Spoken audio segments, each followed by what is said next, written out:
if you're the parent of a strong-willed child who demonstrates a lot of refusal and protest the minute you place a demand on them. So this is a child who is screaming no at the top of their lungs, screaming stop and I don't care, and maybe they're hitting or kicking or throwing, but there is a lot of refusal and protest anytime you ask them to do something.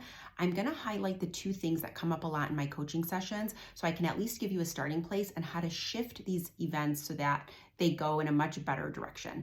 So first and foremost, we have to be aware of our reactivity and how we escalate with our child. So what does this look like? So most of the parents that I work with will express that the minute the child starts to demonstrate refusal and scream stop, or maybe they try to hit the parent jumps to a level 10 very quickly. And what's happening now is you are matching your child's energy and you are escalating with them. And when both people are escalating, nobody's calm and anchored to help anyone really gain the ability to self-regulate.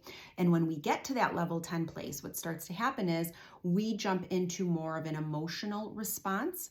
And what happens when we're reactive and we're emotional is our responses no longer have consistency or predictability through the lens of our child. So that just means that when you're at a level 10, you're a lot more likely to do something like, that's it, everything's canceled all week. You're not going on a play date. Nobody's coming over. We're not going to the movies. You're not going to go to the park. We're taking away the iPad. Like everything is taken away. We're just grabbing at whatever we can. And it's emotional. We're not even thinking through it. We're just at our level 10 place and we're so frustrated.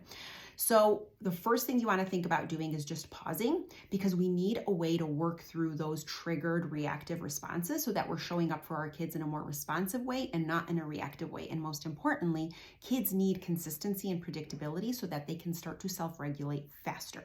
I teach a 4-step process called PAR. It stands for pause, acknowledge, respond, reflect, with the hope that I can help parents shift from reactive to more responsive and to understand what are those triggers that are coming up for me, what is the story I'm telling myself, and how do I work through that so that when there is that protest, that refusal, that thing that takes me to a level 10, how do I stay calm and dial down while they're dialed up and consistently hold the boundary that I need to set and remain predictable so that your child over time will learn that the outcome doesn't change even as a result of refusal, protest, challenging behaviors, whatever it might be. Now, this is a lot more nuanced. Certainly, this could look very different in your home, but that's where you want to start. You want to think about what is your reactivity, and then you want to ask yourself, how consistent and predictable are my responses?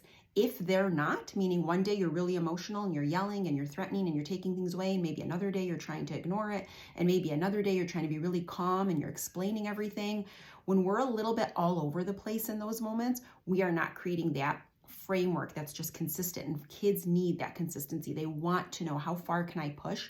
Where is that boundary? And if we don't clearly show them through our actions, they will continue to test and push, because that's what kids do. Certainly a strong-willed, self-determined child is going to do that. So it's really on us to think about how we are responding in those situations.